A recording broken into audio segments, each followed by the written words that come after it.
রমেশের মা বাবার শরীর অনেক খারাপ ছিল। টানা 1 মাস ধরে তারা বিছন থেকে উঠতে পারতেন না।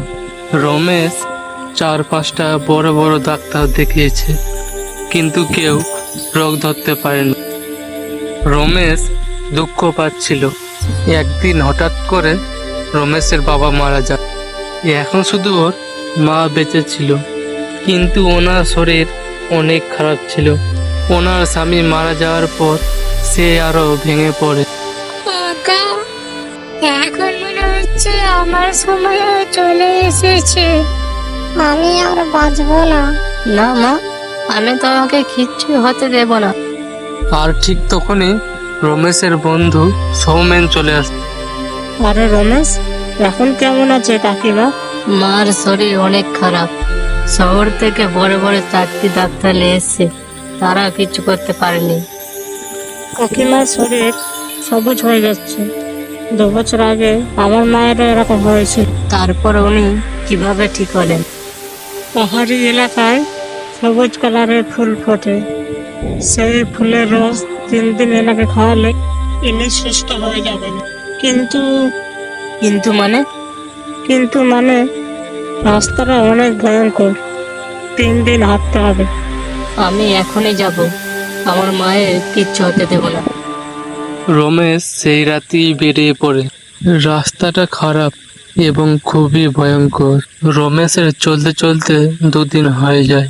রমেশ খুবই ক্লান্ত হয়ে গিয়েছিল। যাই, গাছের গোড়ায় গিয়ে একটু বিশ্রাম নিয়ে নেই। রমেশ বিশ্রাম নিচ্ছিল, আর ঠিক তখনই যা দেখে তা দেখে একেবারে ভয় পেয়ে যায়। দুটো ভূত আমাকে খাওয়ার জন্য লড়াই করছে। ওই মানুষটাকে আমি খাবো। তুই ওর দিকে নজর দিবি না। আমি ওকে প্রথম দিকে আমি খাবো। তুই ভাবি থেকে তুই যাই বল, খাবো তোকে আমি। আমি খাবো, আমি খাবো, আমি খাবো, আমি খাবো, আমি খাবো, আমি খাবো, আমি খাবো, আমি খাবো, আমি খাবো, আমি খাবো, আমি খাবো। আর ঠিক তখনই তারা যুদ্ধ শুরু করে দেয়।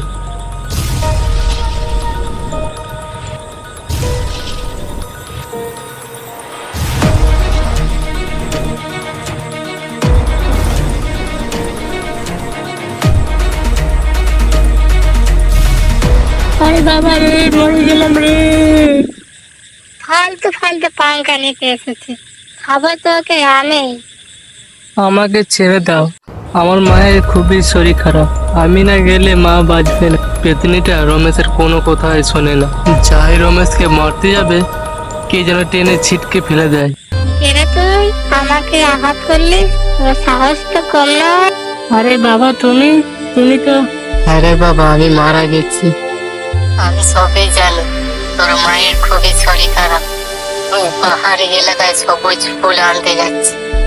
তাই বাবা, দেরি করিস না, তুই চলে যা। আমি এই পেন্নিটাকে দেখে নিচ্ছি। এই বলে রমেশের বাবা পেতনিটাকে শেষ করে দেয়।